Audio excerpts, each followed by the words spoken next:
You wake up in a grass hut in northern Tanzania. No alarm, no calendar, no one waiting on you. By every outside appearance, this looks like the easiest life a human could live. 2 hours of work, then shade, conversation, a nap in the sun. It's a beautiful story. It's also, in a lot of ways, wrong. The same researchers who study these people have found something stranger, something almost nobody talks about. They found that a hunter-gatherer's body burns almost the exact same number of calories in a day as an office worker in Chicago, even after walking 14 kilometers. They found that these same people sleep less than you do, not more. They found a ritual where a man could be publicly mocked in front of his entire camp until he broke down laughing at himself, and in the rarest, worst cases, killed by his own people for refusing to stop acting superior. They found friendship networks stretching 200 kilometers,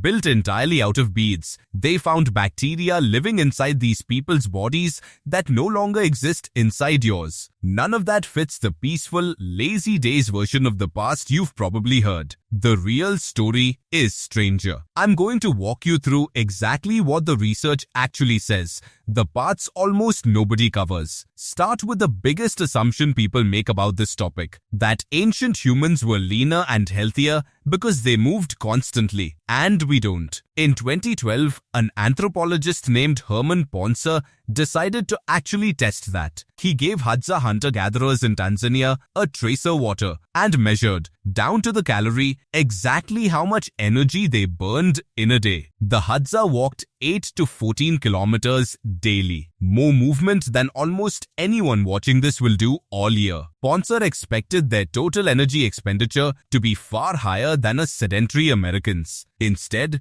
once he adjusted for body size, the numbers came back almost identical. He thought his equipment was broken. It wasn't. The human body appears to cap how many total calories it burns per day and quietly reroutes energy away from other systems when activity goes up, which means the common belief that they burned more because they moved more is backwards. They didn't burn more. Their bodies just spent it differently. Here's a bigger one. You've probably heard that before electric light, humans slept in 2 shifts. First sleep, an hour awake in the dark, then second sleep. It's a popular claim. It also comes almost entirely from historical documents in pre-industrial Europe, not from actual hunter-gatherer data. In 2015, a sleep researcher named Jerome Siegel decided to test it properly. He put sleep monitors on the Hadza in Tanzania, the San in Namibia, and the Tsimane in Bolivia. 3 groups, 0 electricity, 0 clocks, 1,165 combined nights of data. The results surprised even Siegel. No two-phase sleep, almost no napping. And they didn't sleep more than we do. They slept less, about 4 hours a night, on average. The bigger conclusion, Siegel said, is not that they sleep less, but that they very clearly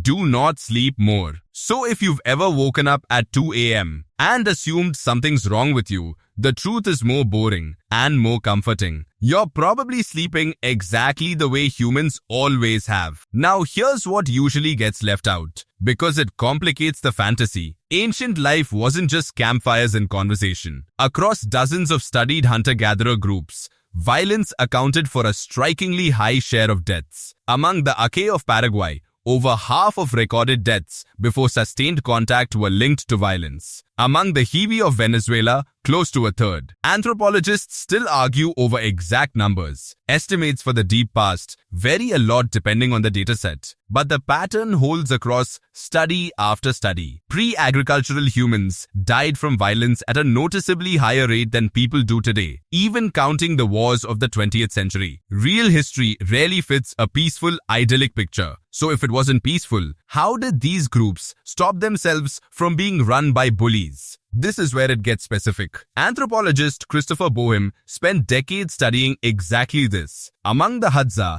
there's an actual named ritual for it. It's called mojo. If a man starts acting superior, the group performs an exaggerated, mocking impression of him in front of everyone, repeating his own words back in a ridiculous voice. It continues until he laughs at himself too. That's step 1. If it doesn't work, Step 2 is worse. Total social exclusion. Nobody speaks to you. Nobody shares with you. In a small mobile band, that's close to a death sentence. And in the rare cases where even that failed and a man used violence to dominate others, some groups did the unthinkable. Boehm documented a case among the Baruya where a man who abused his position was killed by his own community. But there's a deeper reason this system worked at all, and it has nothing to do with values. Anthropologist James Woodburn pointed out that most of these groups ate what they caught the same day and stored almost nothing. No storage means no surplus. No surplus means nothing to hoard and nothing to use as leverage over anyone else. You couldn't build a following with wealth you didn't have. Equality wasn't just a belief. It was, quite literally, an accident of their economy. And when things did go wrong,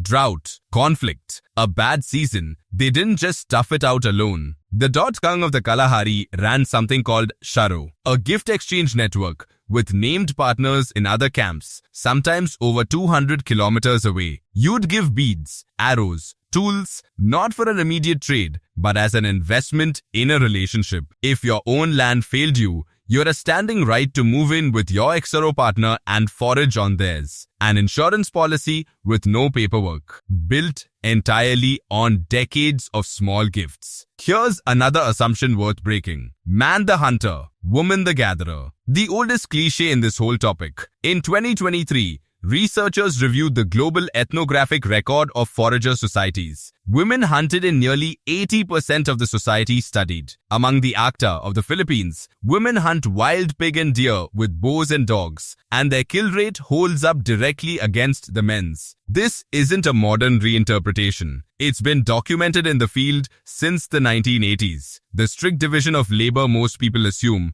was never as universal as the story suggests. Even your own body carries fingerprints of that lifestyle disappearing in real time. In 2023, researchers ran an extremely deep genetic scan of the Hadza gut microbiome. They found 124 species of bacteria that are essentially extinct in industrialized humans, gone from American guts, gone from European guts, still present and still shifting with the seasons in theirs. Whatever role those microbes played in digestion or immune function, it's one we've been quietly losing for generations without ever noticing. And the closeness these groups lived with wasn't just social, it was physical, almost constantly. Anthropologist Melvin Connor spent years studying .Kung infants and found they were nursed on average every 13 minutes, day and night, for the first year of life. Not on a schedule, on demand, skin to skin over 90% of the time in the early months. That constant contact wasn't just comfort. It had a biological function. It's the likely reason birth intervals among the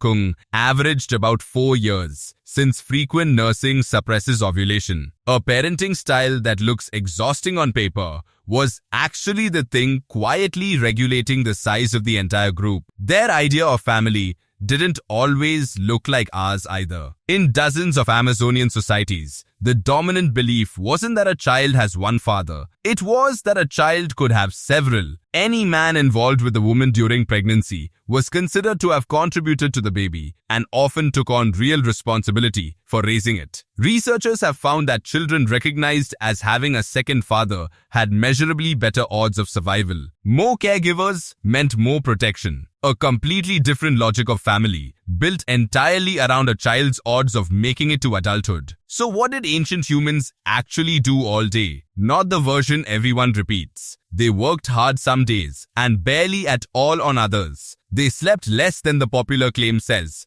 not more. They fought and killed each other more than we like to admit. They enforced fairness with jokes, and in the worst cases, with killing. They built 200-kilometer friendship networks out of nothing but beads. The women hunted, the men fed babies. Their own bodies still carry bacteria ours no longer do. None of that fits neatly into 2 hours of work, then a nap in the sun. The truth is messier. It's also, once you actually look at it, far more human than the fantasy version. We didn't lose paradise. We lost a very specific, very studied way of surviving together, with its own violence, its own rules, and its own quiet brilliance we're only now starting to measure.